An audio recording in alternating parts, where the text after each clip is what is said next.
নমস্কার, সোমা কুকিং ক্রিয়েশনে আপনাদের স্বাগত। আজকে আমি আরেকটা রেসিপি নিয়ে চলে এসেছি।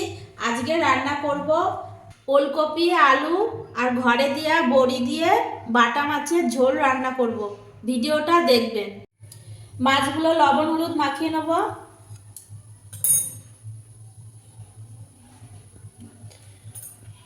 লবণ হলুদ মাখিয়ে নেব বাটা মাছগুলো ভালো করে।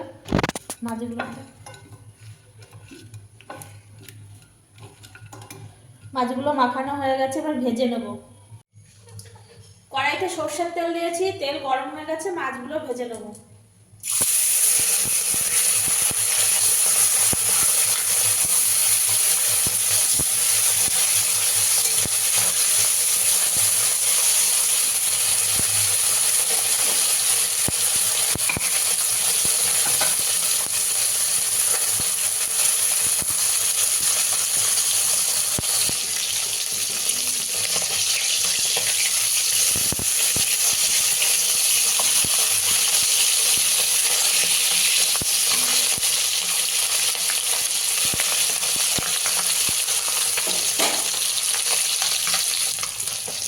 মাছগুলো ভাজা হয়ে গেছে, তুলে নেব।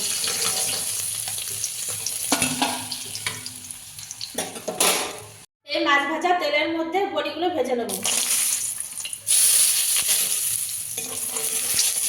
ঘরে দেওয়া বড়ি একদম নরম, এগুলো হালকা ভাজবো।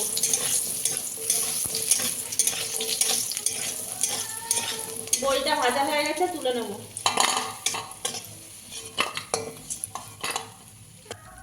বড়িটা ভেজে নিয়েছি, আমি বড়ির মধ্যে একটু লবণ দিয়ে দেবো আর একটু জল দিয়ে দেবো। জল দিয়ে ভিজিয়ে রাখবো, তাহলে বড়িটার মধ্যে লবণ ঢুকে যাবে, বড়িগুলো নরম হয়ে যাবে, ভালো লাগবে খেতে।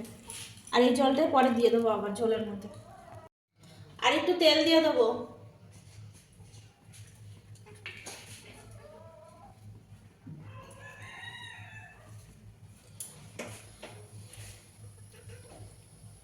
কালো জিরে ফোড়ন দেবো।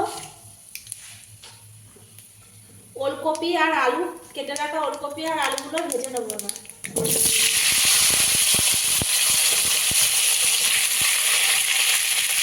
হলুদ দেবো,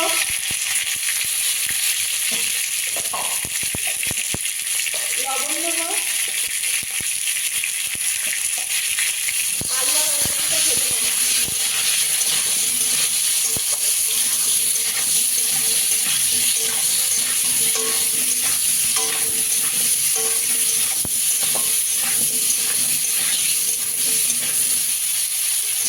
নতুন আলু আর কচি, একদম কচি ওলকপি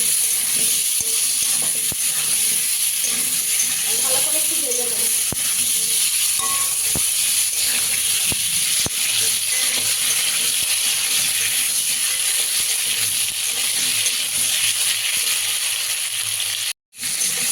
ওলকপি আর আলুটা লাল লাল করে ভাজা হয়ে গেছে, এবার মশলা দেবো।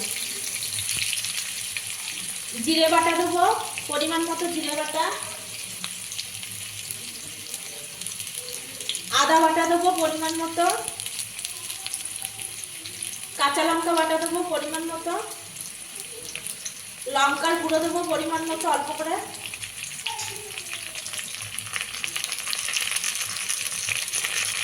সামান্য একটু হলুদ গুঁড়ো দেবো। লবণটা দেয় আছে বেশি, আর লাগবে না আমার। আলু ভাজার সময় বেশি করে দিচ্ছি তো, আর লাগবে না। আর বড়ির মধ্যে লবণ দেওয়া আছে ভেজানো আছে, সেজন্য লবণ লাগবে। ভালো করে মশলাটা এবার কষিয়ে নেবো, আলুর সাথে ভেজে নেবো ভালো করে।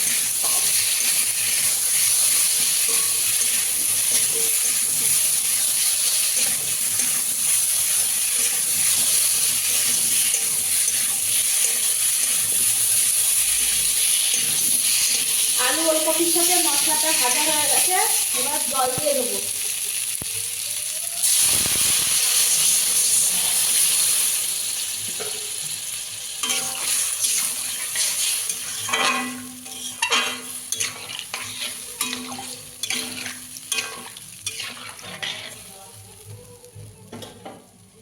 এবার ঢাকা দিয়ে ওলকপি আর আলুটা ফুটতে দেবো, সিদ্ধ হয়ে নরম হয়ে গেলে পরে।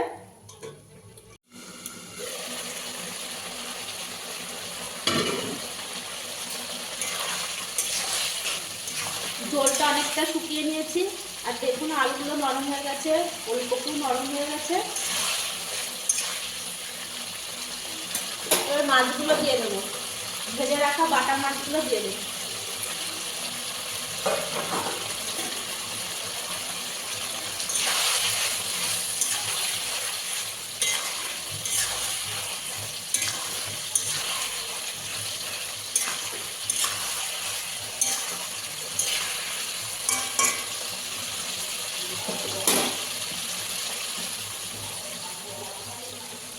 আর এই যে আমাদের ঘরে দেওয়া বড়ি, এই বড়িগুলো খুব নরম হয় আর খেতেও খুব সুন্দর, কলাইয়ের ডালের বড়ি।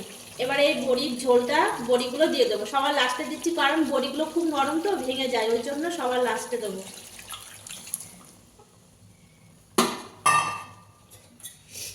আর এই বাড়িতে দেওয়া বড়ি খেতে খুব সুন্দর, খুব স্বাদ।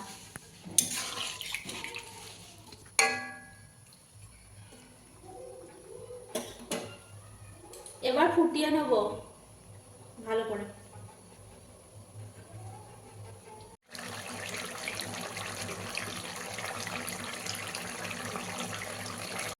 ওলকপি দিয়ে, আলু দিয়ে আর বড়ি দিয়ে বাটা মাছের ঝোল রান্নাটা আমার হয়ে গেছে। দেখুন বন্ধুরা কি সুন্দর হয়েছে। আর এইভাবে বাটা মাছের ঝোল রান্না করলে, ওলকপি আলু বড়ি দিয়ে করলে দারুণ স্বাদ হয়। নামিয়ে নেবো, এবার রান্নাটা হয়ে গেছে। বড়ি, আলু আর ওলকপি দিয়ে বাটা মাছের ঝোলটা আমি নামিয়ে নিয়েছি। আর এইভাবে বন্ধুরা রান্না করে খেয়ে দেখবেন, খুব ভালো লাগে। ভালো লাগলে পাশে থাকবেন।